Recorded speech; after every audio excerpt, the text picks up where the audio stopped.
Okay, we are going to be a continuation of Form A Part 2, going over suspension, brakes, rims, tires, and hubs.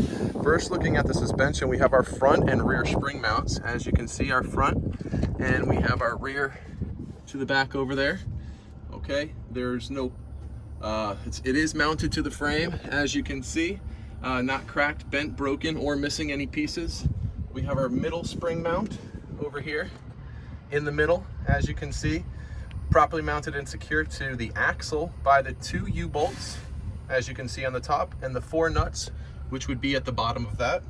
They're not cracked, bent, twisted, broken, or missing. Then we look at the springs, the actual springs themselves. Okay, we want to make sure they are properly mounted and secure.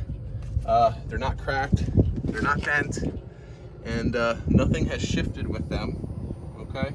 And then we're going to look at the shocks and the mounts. That's something that's on Form A that's not on the other B and C, and that's your shock mounts right there, making sure they're secure, not damaged. The bolts are tight, the shock is not bent, it's not dented, and it's not leaking. Next, we move on to the brakes, making sure the brake line right over here, we have our brake line.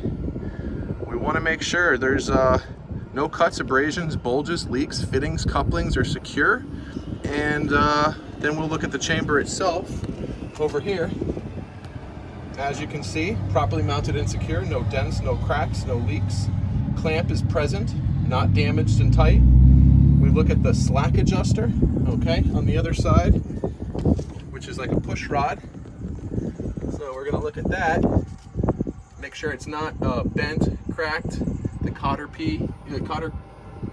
pin and key are in place and that it's not damaged. Okay, we also want to make sure there's not much more than 1 inch of play when we're playing with this, when the brakes are released.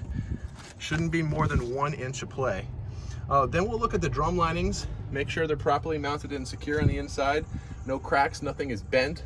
Lining is not dangerously thin, a 1/4 inch or less, and there's no oil, grease, or debris in between. So those are some things that we would really want to inspect on the inside. And then we're going to go to the outside of the tire, looking at the rims, starting with, make sure they are properly mounted and secure. They're not bent, they're not cracked, they're not broken. And as you can see, there are no illegal repair welds, something to note. Also, the tires, when we look at them, they are properly mounted and secure. They have no cuts, no abrasions, no bulges, no leaks. The tread is evenly worn, as you can see. No tread less than 4/30 seconds on the front of a vehicle. On the back, you're allowed 2/30 seconds, but on the front, 40-30 seconds. And they're virgin tires, so they can't be recapped, anything like that. We'll look at the lug nuts, making sure that they're properly mounted and secure, making sure they're all present, they're not loose at all. All right, looking at those. And we don't want them cracked, we don't want them rust anywhere, and we don't want any shiny threads, because that could show that they may be not holding well. Then we'll look at the valve stem at the very end and just make sure it's properly mounted and secure. It's not broken, not missing. The cap is secure. And then we're going to check the PSI, make sure it's at about 100 PSI minimum.